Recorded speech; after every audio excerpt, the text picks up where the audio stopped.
Welcome to the Atomic Real Estate Show, Philadelphia's #1 real estate podcast and a Direct Subs production. Real estate investing is not rocket science, and on our show, we'll delve into best practices with a focus on the small things that add up over time. Please enjoy the authentic, informative, and actionable show with our host, Paul Jagelski. Hello and welcome to the Atomic Real Estate Show. I am Paul Jagelski and I am your host. We are speaking with Jesse Johnston today at SQS Settlement Company. Hello, Jesse, and thank you for joining us today. If you could just take a couple minutes, introduce yourself to myself and the listeners, and we'll get settled on this one. Awesome. Well, thanks for having me, Paul. I'm Jesse. I am the president of SQS Settlements, also known as SQS, which I think is super cool.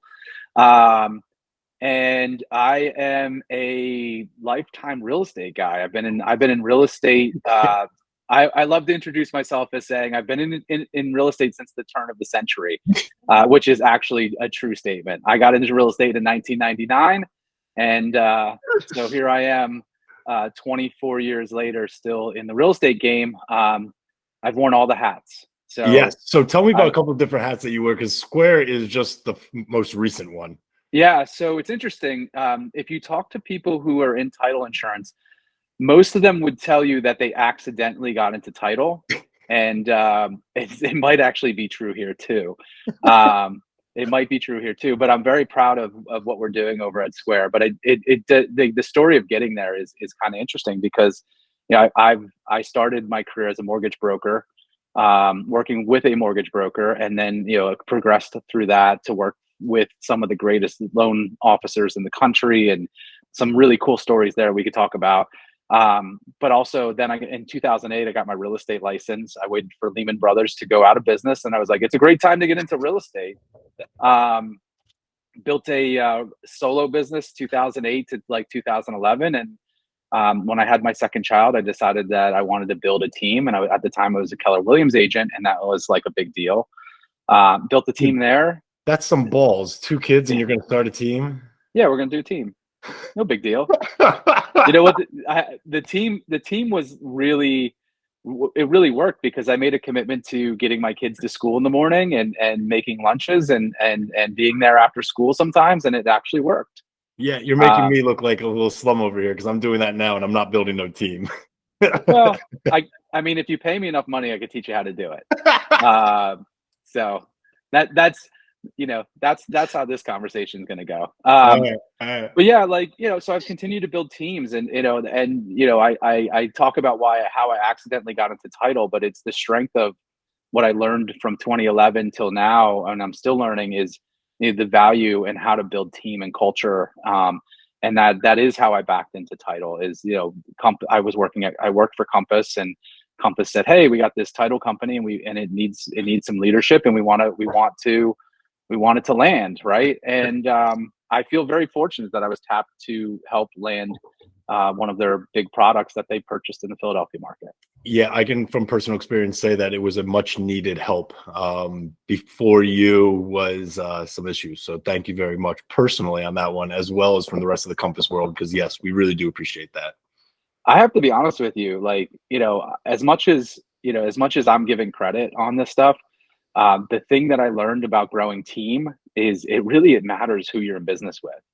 And then if you give them enough vision and enough, you give them some core values and you build something that they can actually buy into, the rest of it really, you can rely on them to just perform. Right. So I don't usually take a lot of credit. I will take credit for the vision. I'll take credit for the core values. I'll take credit for a lot of that stuff. But really the improvement in the company is because of the people we've been able to attract. Absolutely. The people that we deal with now on a daily basis are amazing people. So yeah, I mean, I thank you. Hey, direction is direction, and it needed it, and you gave it to them. So that's great. That's a well needed product and it's not just for Compass, it's for everybody. And it really is. It's for the buyers, it's for the sellers, it's for any agent out there. So definitely look into Square. And I want to talk more about Square, but not today. I promise to our listeners, we will get into title one of these talk calls, but recently I was talking to you and you brought something up that I really want to dive into, which happens to be your most recent RE project. So please, if you can, take me back to the beginning of it. I mean, the way beginning. What were you looking for? What did you want to do? How did you identify it? All the way from the beginning? Well, I'll start with continuing my resume by saying that the most recent role that I've added to my repertoire is real estate investor. I've not been a long-term real estate investor. I was very fortunate to mentor under one of the best known real estate investors in the Philadelphia market, Gary Jonas. Yes. And so I have learned a lot. I learned a lot from him, but I didn't immediately grow balls to go out and do it. Right. And so yeah, it's scary to do it because things do go wrong. What happens when things do fall apart. Yep. Well, the great thing about mentoring under that though is anytime you mentor under somebody, their words come out of you. They're in your head, they come out of your mouth. And watching this project go on, I was like, oh well, this I should have. Passive real estate investing is not truly a thing unless you're buying a real estate investment trust. And that was my role in this. So go back to the beginning, the genesis of this. This began as a phone call with one of the agents that used to work with me. And she was actually the first agent I hired in 2011 to work for me. And cool. We still have a phenomenal relationship. And she still works at the Howe Group. And so think about that, 2011. I mean, I've known this person for 12 years. She now has 3 children. She was in college then, right? Oh my gosh. So we've grown together. And so when she called me, she's like, I got this investment. I think it's a really good deal. I think you should do it with me. My initial response was, I don't want to be greedy. Why don't you just do it on your own? Let me give you 5 people to call, right? Like, here's some people you can call. You have all the contacts. You don't need Jesse. She called, and for one reason or the other, she needed me. And she came back and said, Jesse, this is a good deal. And I didn't even run the numbers on the deal at that point. I just said, no, I don't want to muddy the relationship waters. Right. Yep. Because I love you too much to muddy the waters, right? I don't ever want to seem, Paul, with you, I will be a greedy pig every day of the week. But with Jackie, I will not be a greedy pig. Well, you know what I mean? People don't realize that there's certain relationships, especially when it comes to business, that you just don't want to, as you say, muddy the waters. Because I don't want to muddy the waters. Yeah, but there's other people I'm happy to take money for being a part of it. Paul, absolutely. You want to do a deal? I will do a deal with you. Yes. But it comes back to me, and then I run the numbers on it, and I was like, this actually might be pretty good. And I was like, okay, so run me a budget. So basically, I'll give you some of the details now. So the house is a single family home in Ridley Park, 1 block from the park. Phenomenal location. Also a street where Jackie's father, had built a house literally across the street. So we know this neighborhood. We've sold this neighborhood hundreds of times. Yep. So you're in it. You know it. Yeah. So Jackie's father is a developer builder in Ridley area. And so my confidence in her ability to walk me through this was very high. And my role, so basically single family house, 5 bedrooms, 3 bathrooms. Damn. And purchase price was in the low 200s. How many square feet? Just over 2,000. Wow. So it was a really nice, but it's a craftsman style, home. It doesn't look large from the street. Amazing front porch, just super ugly. It had all the ugly, right? But I call those the grandmom houses. Oh yeah. So grandmom. So we dealt with the 3 uncles and the nephew. The nephew was selling us the property, and the nephew was like the real estate investor. He was the wholesaler. And anyway, so we get the house under contract, and while we're going to closing, interest rates start creeping up, and so I don't want to admit this, but I will admit it to the world. We tried to renegotiate the deal at the 11th hour. To just say interest rates have jumped up so much, we need to lower the price. And, ultimately they called us on our bluff and said no. So we go to closing. This was, I would say closing was in June. Okay. And so let's say we're in the house for 220 at that point. So at that point, Jackie, I was the money person. So I had signed on all the debt. I provided all the down payment money, and Jackie and I were 50-50 partners on the deal. And so basically her role was to manage the construction and hire the GC. And we set up a plan that her and I were going to have a call every Friday. Oh, nice. And yes, the reason why I needed a call is because if you think about, if you have money invested in something and you think you're just going to sit there passively and not make phone calls to see what's going on, it's just not realistic, right? Like, sure, it just won't be there next time you call. Right. So the point is, if we meet every Friday, then I don't have to call you 3 times during the week, right? So it was allowing me to, one thing that I value about myself is that I feel like I know myself well enough to know what I need, and then I ask for it. Lots of therapy to get there. So I asked for what I needed, and I needed a Friday call to make sure because I think it's annoying for when people call me over and over again and say, what's up with this? What's up with this? What's up with this? And, so. It goes right back into your leadership skills, though. Build your team, let them do what they want, check in on them periodically, and let it roll. Yes. Help where you can, help when you need to, but don't overstep your boundaries. Let them do what they got to do. Right. So we get off to a good start. So the project, March, I would say, I'm sorry, we're into July. So March or July, August, September. I don't know why I want to say March, maybe because it's this week. Things start going, and I've paid out a lot of money to get the project to this point. So I would say we're through demo. We have electrical and plumbing rough in, and okay, so we're feeling like things are moving along, and the contractor keeps asking for more money, and I'm like, I feel like I'm paid up to basically past rough in. Like, I feel like we should be through rough in, and we should be to the point where we are, where he doesn't need any money until we're installing kitchen, bathroom, so on and so forth. And we had controlled all of the costs. We controlled all the materials. So we bought the flooring. So I paid for the kitchen. I paid, and that was one of the things that I learned, from the other investors. Like, if you control the cost of the materials and you're only paying for labor, then you can control the project better. Absolutely. That's a great little tip. Yeah, so we wanted to control that, and we did very well. Like, we did very well on the cabinets. We did great on the flooring. We even replaced the windows. So we controlled the cost on the windows. There was very little markup. We were only paying for labor. So up until that point, things went really well. And then so that's kind of like the beginning of the story. The middle of the story is where things kind of fell apart on this one.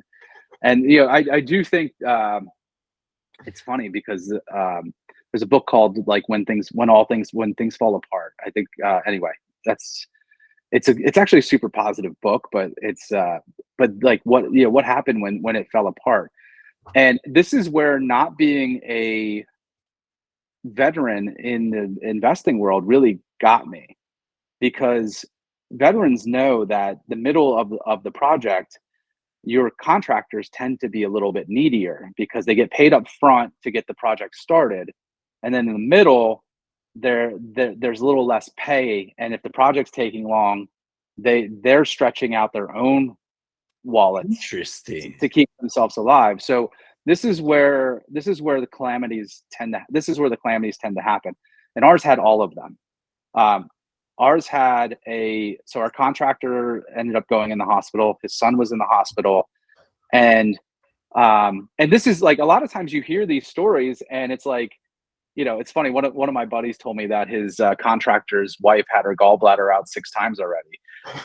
Like this, some of these are lies, right? But being a newbie to this, I didn't really understand that some of what was happening was just this natural thing that happens with some contractors, where they need to generate revenue and or move people to other jobs, and so your job will stall unless you keep control of them. And so we had a period of time from September through November where I would show up at the site and not very little had been done at the site for about 2 months.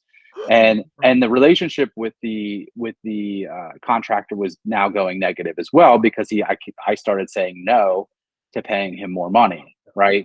No. And the other side of it is our lender, the draws from our lender required the work to be done and inspected, and no work was being completed.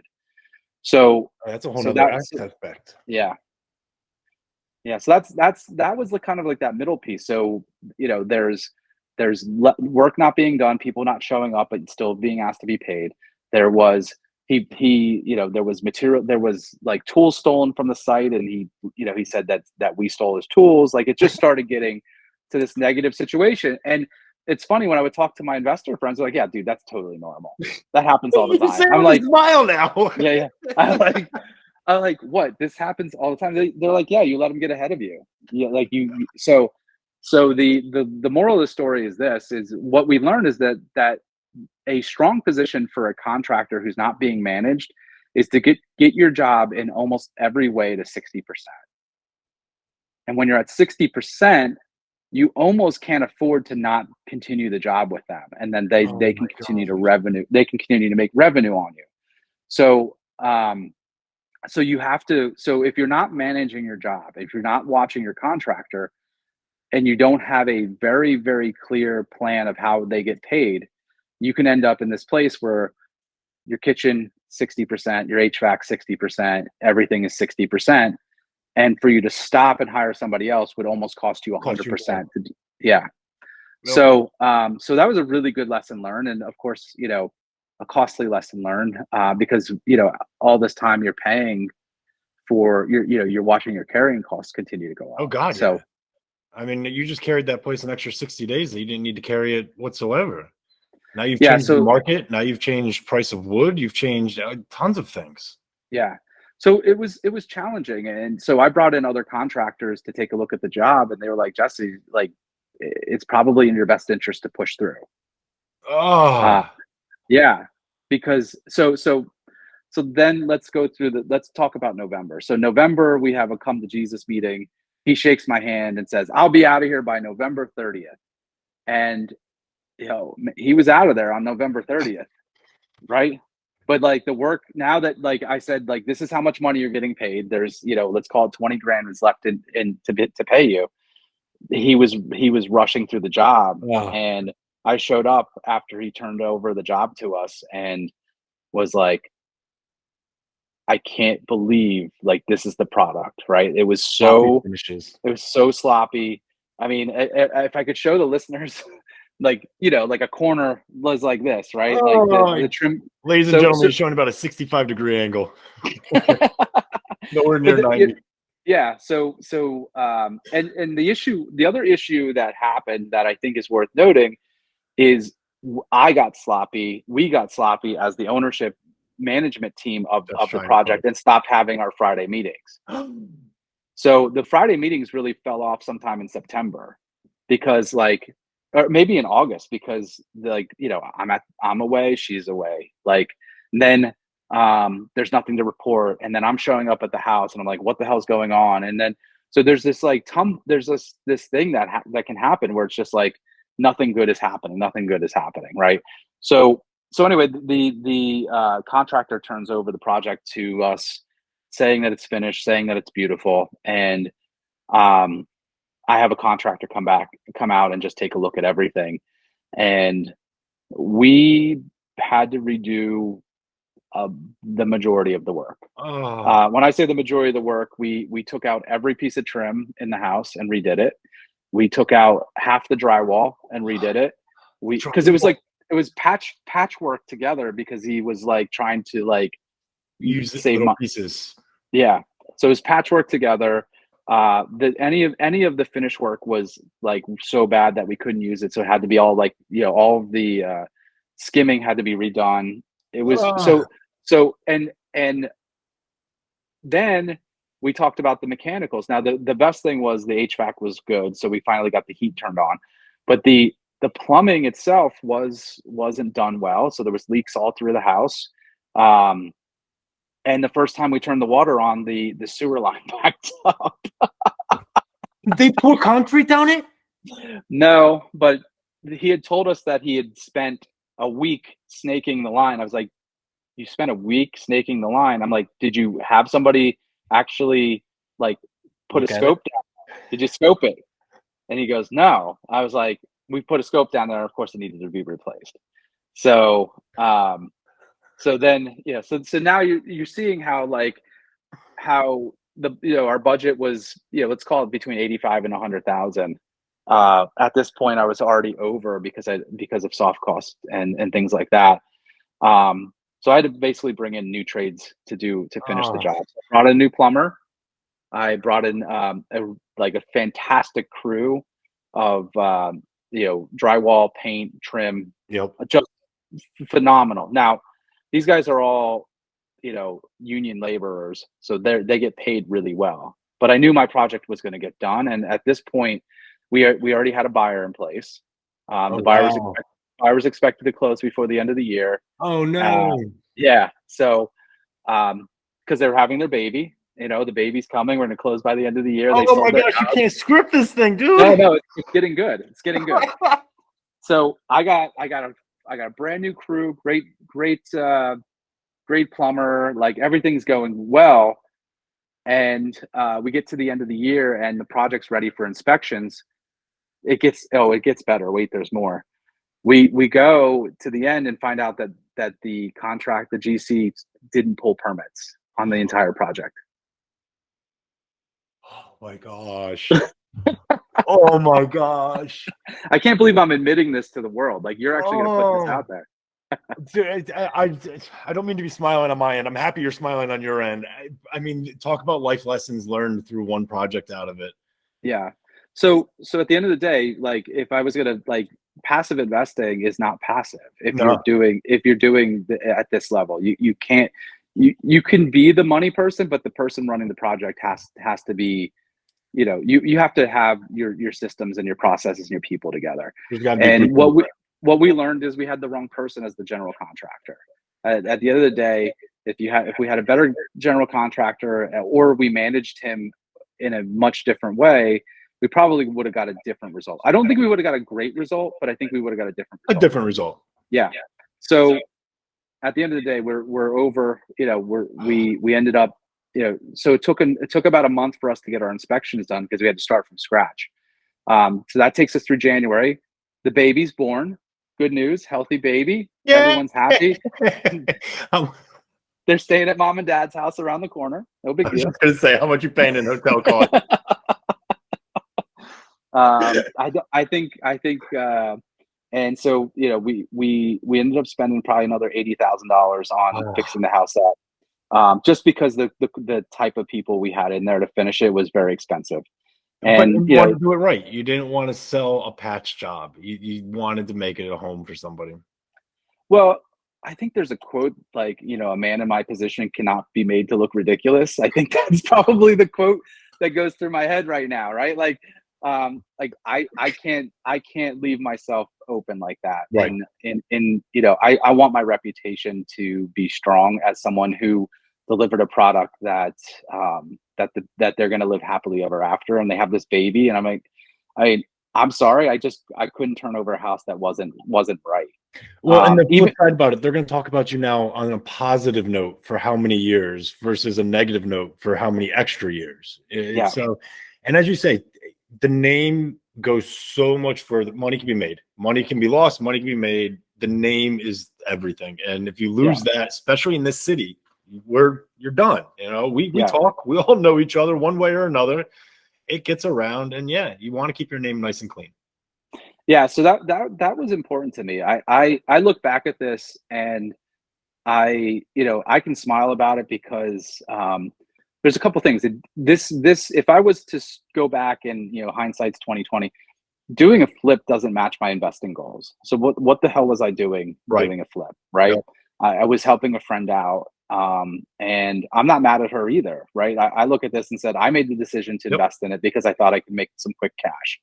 But my investing goals are more around buy and hold, single multifamily that I can burr and get my cash out. Yep. And this doesn't match that at all. This increases my capital gains. Unfortunately, this time it didn't. I actually can write off some of this stuff against the gain. But yes, ladies and gentlemen, a flip is a normal W-2 tax. That is not something that can be held away from the government.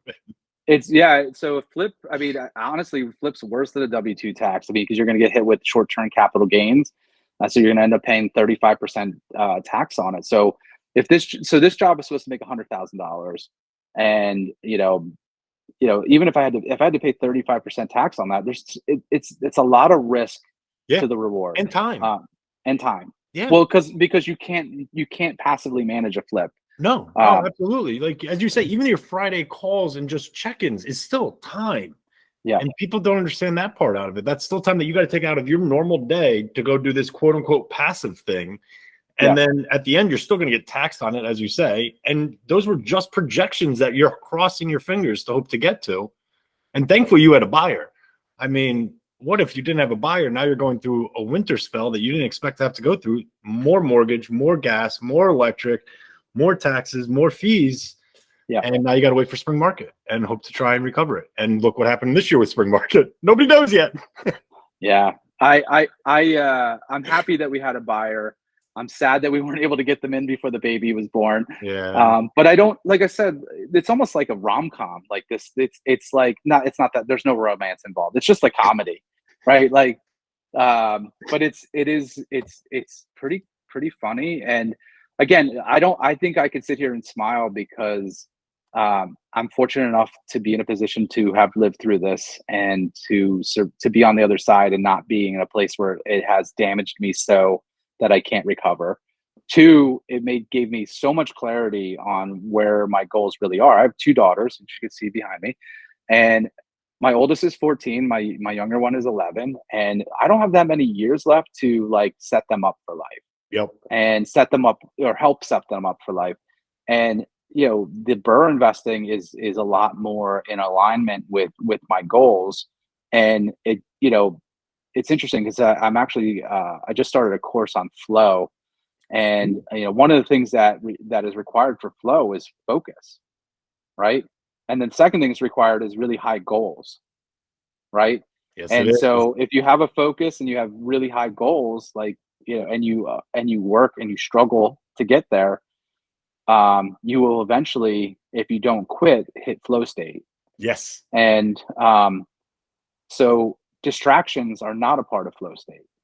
Distractions actually feel good in the moment, but they don't lead to flow state. And flow state is a very high sustainable place to be that, is something I very highly desire to have in my life. When Jesse's talking flow state, ladies, and gentlemen, think about like LeBron James, think about Michael Jordan, think about a baseball player who just got his 35th hit in a row. These individuals are at a place where they just see clarity. There is nothing distracting them. There's nothing that is getting in the way. Everything just makes sense. And that doesn't have to be just with sports. As Jesse says, you can get in that with business, and you can especially get in that with real estate when you just find this flow. And Jesse, I love the fact that you keep bringing up that it just wasn't in your realm, because I just talked about this on my show last week, where you got to find a method that works for you. There's a quote, and I wish I had it right. There's a million ways to make money in real estate. There's a million ways to lose money in real estate. You need to find the one or two lanes that work for you and stay in those lanes. The failures are the ones that try and jump lane to lane to lane because they hear Aunt Susie did it, Uncle Billy did that, and they want to do it, and that's just not their expertise. So that's awesome. That's awesome advice. Thanks. Yeah, it's funny. I will credit Gary Jonas with the focus as well, because like when I think about his company, they've gotten highly focused on what they're best in the world at. And and they continue to do that successfully, and they've stopped doing things that they're not the best in the world at. And it's funny because like I look at a lot of people look up to Gary and they think he can do anything, You can. yeah I think he can, but like, what are you best in the world at? Because that's what's worth spending your time on. Yes. Right. And I think that's the game changer of the conversation is like, what am I? So if I look at my background, I have a strong financial background. I understand the numbers. Like when I got into real estate sales, I could tell people what their payment would be within the couple percentage points and how much money they would need to close at the house in my head. And so if I said to you like, hey, your payment's going to be $2,500 a month and you're going to need about $40,000 to close, does that number work for you on this house? and you said yes and you're in love with it, it makes it a lot easier. You don't have to go home and think about it, right? Okay. So doing BRRRR investing, right? If I could look at a project and say, okay, I could buy the house for this. I'm going to put this much into it. This is what my payment's going to be. Does it make sense? I can. Those are things I can do on the spot, and it's just from experience. And I also have a little bit of a left brain thing going on where I've been able to create do like math your own Excel spreadsheets to start this off? No, I do most of the math in my head, and then I use an Excel spreadsheet to check it. And usually it's pretty close. Damn. That's impressive, man. That's really You impressive. asked me for a superpower. I mean, that is definitely a superpower. What can I tell you? I mean, it's been a differentiator that I've been able to use through the years. And it doesn't, by the way, it doesn't work in the corporate world. They don't love your head math in the corporate world, even if it's right. So you have to get it to the spreadsheet. So I do know how to use a spreadsheet as well. Yeah. I'm an ex-Mr. Corporate, so everything had to go down on paper and one way sent off to somebody over here and sent off over there before anybody would be like, yeah, he gets it. Yeah. But if your head math gets you close enough, then it allows you to move faster. Yes. But you know, if you're looking at a deal, it's not a gut. So head math is different than gut. I looked at a house in Manayunk a week ago, 2 weeks ago, and I was like, this house has to be a home run. And as soon as I started doing the head math, I'm like, damn it. It's a good deal for somebody, but it's not a deal for me. It doesn't work. It's a good deal for a homeowner. Somebody bought it, put 30 grand into it and lived there. Absolute home run. For me to buy it and flip it, it would make nothing. For me to buy it and rent it, it would make nothing.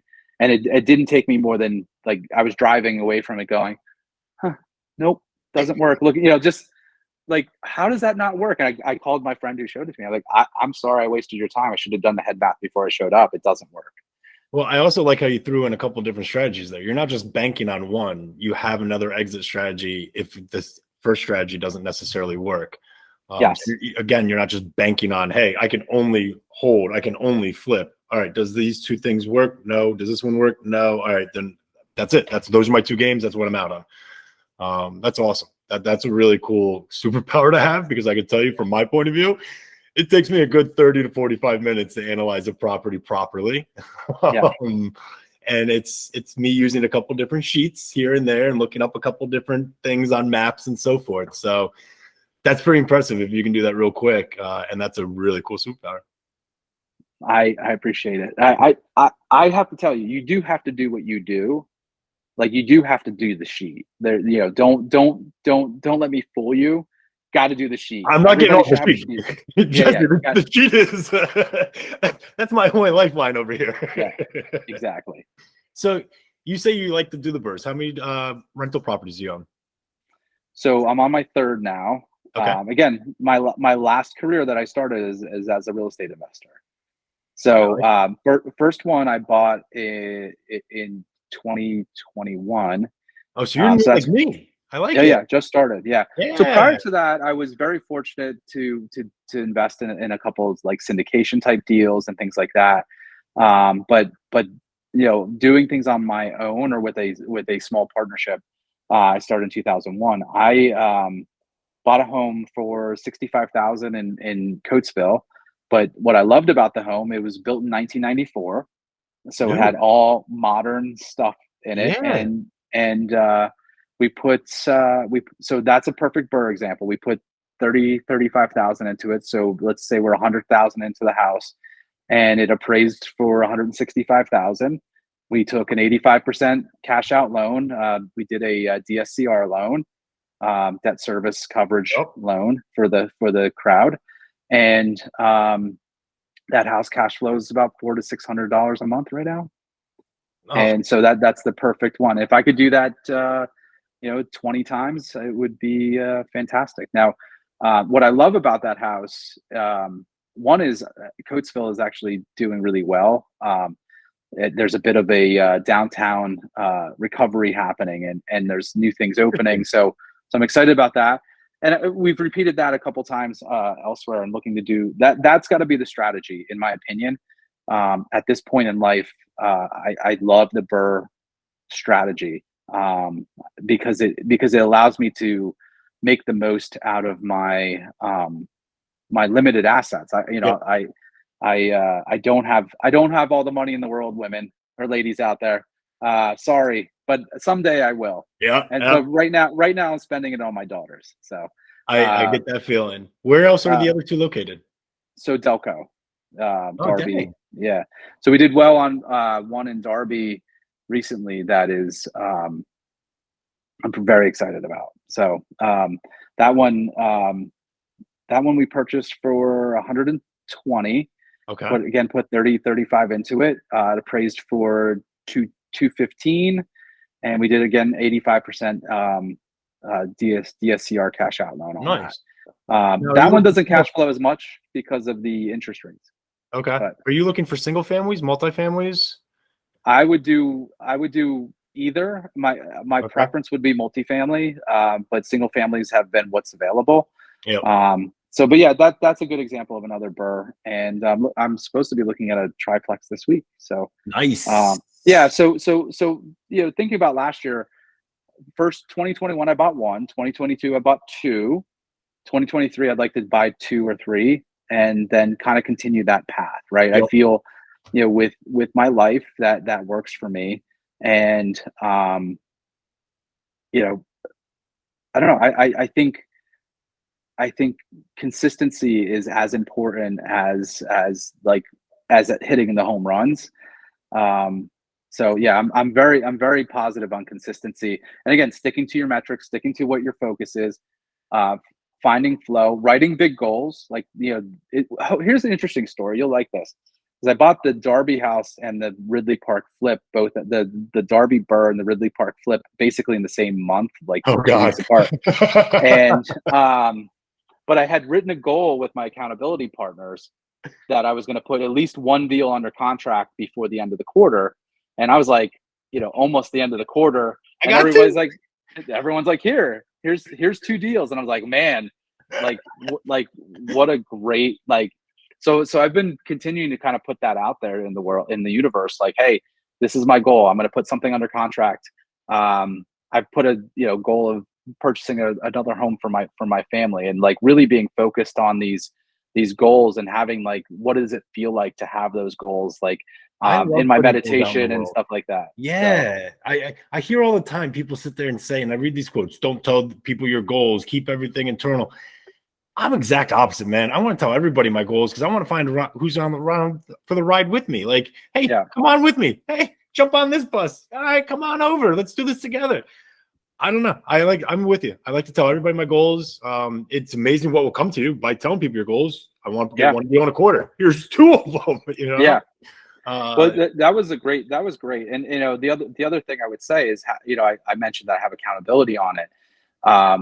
So I have 2 different groups of accountability. One is that is just straight real estate investing, and we meet every other Tuesday.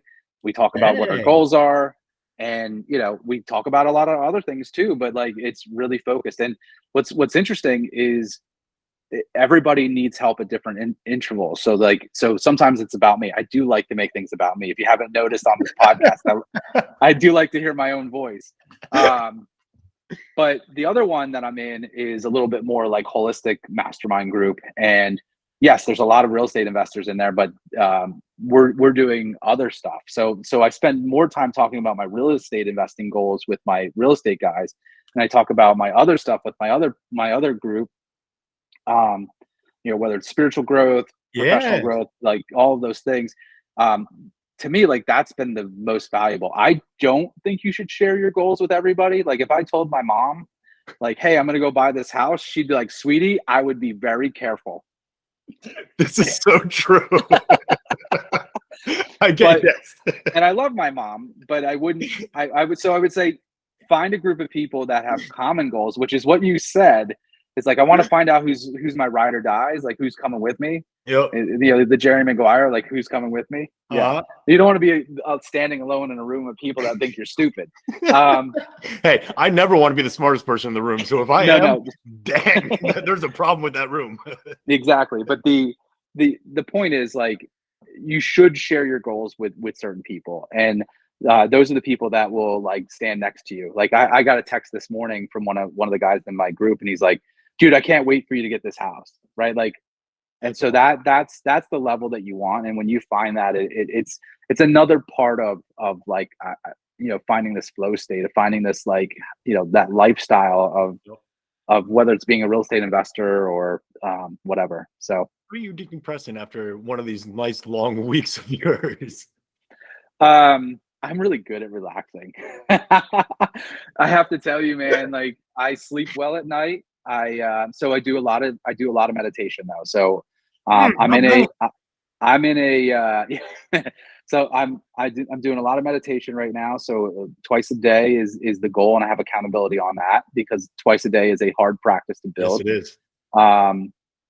I did yoga with a friend yesterday, so that was awesome. And I road cycle, and I do Pilates. So here's my joke. You ready for this? I'm ready. So I played offensive line in college. So I was like 290, 6'2", 290. So my joke is, I spent the first half of my life trying to get as big as possible. So now I'm going to spend the second half of my life doing the things that skinny people do: road cycling, Pilates, yoga, and eating vegetables. You've got me beat, but I'm almost on the same path as you. I wasn't a football player, but I did blow up to 250 after college. And there you go. I've made my my life goal to get back down under. I've gotten under my wedding weight now, and now it's just same thing, cruising. Yeah. And I found that meditation was one of the biggest things that kickstarted me to be able to start taking care of myself first. Yeah. And that's a big thing that we like to talk about, is taking care of ourselves first. Yeah. What does meditation do for you? Like, how does it show up in your life?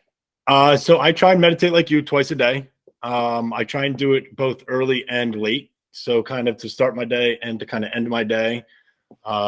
The end of the day tends to fail more than most of them. The beginning of the day seems to be pretty well ingrained into me. I don't do long ones. I look anywhere from like 7 to 12 minutes. Don't really set timers. I just kind of go through my own self-talk internally. Sometimes I listen to guided meditations if I'm really feeling like, hey, I need some extra uplift. And those can be on anything: money, those can be on sleep, those can be on just feeling happy, eating healthy. Those I'll typically do getting ready for it in the morning. Just throw it on the speaker, set those, read them out loud. But meditation for me has really found a cool center place and made me really realize you got to take care of yourself. You got to pay yourself first. You got to take care of yourself first. You're not going to be able to run around with your 2 kids all day, every day, without taking care of yourself first. I'm 100% down with that, man. I meditation is so powerful because one is it just, the calming, that centering that you get from it. Two, that just the ability to build a habit. Yep. Like, some of us, like when I was younger, I had terrible habits, and like, my habit, so being able to build a healthy habit like that is huge. But I also think, like, if you want to get deep on this stuff, like if you meditate regularly, you're connecting with things that are beyond what our mind can understand, and bringing possibilities out that, just aren't there in your mind. Yeah. Like, your mind doesn't have the ability to get there. And I've seen so much positive movement in the last 3 months just from being consistent with it. The scary part is, if I miss 2 days, I feel horrible. Like it literally brings me down. I'm like, oh my gosh, I got to get back into this. Yeah. So yeah, it's consistency, as you said. You cannot skip. It's such a great little habit to have. It's interesting because I'm reading Joseph Pilates' book right now, and he says the same thing about Pilates. If you just do Pilates 10 minutes a day, 4 times a week, he's like, it would change your life. And I'm like, okay, so if you just did gratitude every day of the week, it would change your life. If you just did meditation every day, it would change your life. Yep. And then there's like the book Atomic Habits, where they talk about habit stacking. And that's where you get like, okay, so now that I'm done with my meditation, like, I'm going to write down 3 things I'm grateful for. Yeah. And because you're there, you can do it. Because you set one habit, you can do the next habit, right? Yep. Like, so that has me like, I there's momentum being built right now, and you can tell I'm super positive. So that's how I started listening to the affirmations / meditating in the morning, was because as soon as I started brushing my teeth, I was like, oh man, I can be listening to my headset right now and going through this, double timing it. And then, it just slowly built more and more compound habits. So as soon as that's done, I get into my workout. As soon as my workout's done, that's when I typically take that 7 minutes of just relax, clear the brain, and get going. Yeah. I love it, man. This is, we could talk about that for days. We just me and you are going to have several more of these conversations, but you're right. I did just look at the time. I am going to have to start wrapping this up. So real quick, I got 2 questions for you. Yep. What is one thing that you have implemented into your life this year that you were not doing last year? And what advice would you have for your younger self? So what's the one thing that I've been doing this year that I didn't do last year? So I didn't take care of myself last year. So last year was you're welcome, getting SQS set up for success. And I don't recommend that to anybody, but if you if you've read the book, The One Thing, it talks about this. So Gary Keller and Jay Papasan wrote this book, The One Thing. And they talk about how there's a myth of a balanced life. And the conversations really around, like, even a ballerina, when they're standing on point, is in a constant state of jitter. Like that foot is not steady. They're counterbalancing the whole time. Last year I went strong towards focus on work, focus on landing this business, focus on that. And what I didn't focus on was myself. And I found several of the metrics that I follow in my life, whether it's my cholesterol or my heart rate variability. I'm a bit of a nerd, so you're going to learn this. I like the numbers part of it. The numbers went way down. And then I was like, well, I can't let that happen. So first thing I picked up was meditation, then walking. So I started building habits, then cycling, then Pilates, and so on and so forth. And I'm happy to tell you my HRV is solid right now, back to where it was 2 years ago.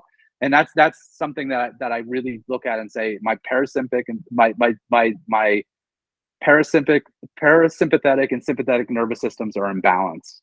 That's what HRV stress has really come down too. Then stress has come down because of all the other things. Yep. So that's the really long answer to your question, but it is truly that one metric of HRV being consistently where it was 2 years ago is a huge win for me. That's awesome. That's absolutely awesome. And advice for your younger self? Buy real estate as soon as possible. Yeah. I love it. Yeah. Any kind of quotes you live by? Anything that inspires you?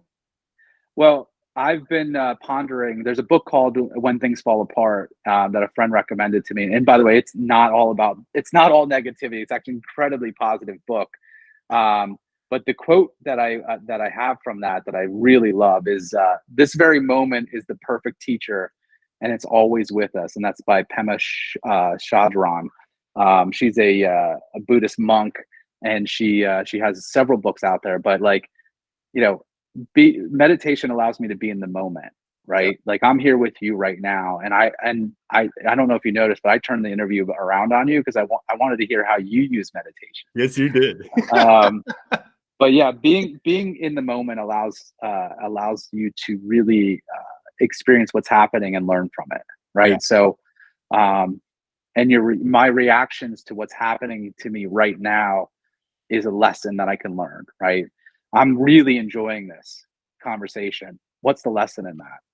Have more conversations like that. So, yeah. Yeah, dude, have more conversations like this. I'm really grateful for the opportunity to be on the show, man. Dude, as I say, we're going to have a couple more of these, if not a lot more of these, because this has been a complete pleasure on my end out of it. I'm hoping everybody else gets the same kind of pleasure out of it that I did, because this is. I hope they make it through the flip story. I want to know how many people are going to be like, "Yeah, I'm quitting." Birds are for me. Yeah, don't quit. That's the lesson learned in flow. You got to get through the struggle. Yep. And all those season flippers out there are like, "Thank you, Jesse, for kicking out all of the other people." Exactly. The season flippers are doing them themselves, though. That is a lesson learned. They're out there hammering nails. Yes, they are. Well, thank you again, Jesse, for your time and all your thoughtful insight. This has truly been my pleasure in speaking with you today. I really appreciate you opening up to our listeners about your most recent flip project. I'm especially thankful for your ability to break down that knowledge into actual atom-sized nuggets of information for our listeners and keeping a positive attitude while doing it. But before we say goodbye, if you could, in 1-2 sentences, let our listeners know how they can reach you.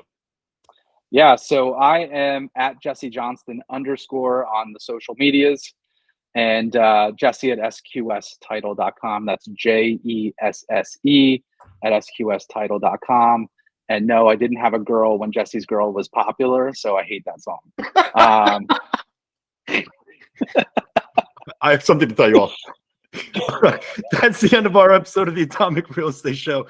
There'll be more actual advice that'll be free for the taking on our next episode, so be sure to tune in to the Atomic Real Estate Show next week. Thank you again to our listeners and to Jesse for being so generous with his time and his insight. This has been a Direct Subs production. Check them out at directsubs.com. I look forward to hearing from you all in our comments, and please remember to like, share, follow, and subscribe wherever you listen to the Atomic Real Estate Show. If you enjoyed our episode, please consider supporting the show by rating and reviewing the podcast. Also, check us out on Instagram at Atomic Real Estate Show to find out when new shows drop and to participate in our community Q&As. The Atomic Real Estate Show was brought to you by Direct Subs. Direct Subs is the #1 place for real estate investors to connect with local contractors for their flips, rentals, renovations, and new construction projects.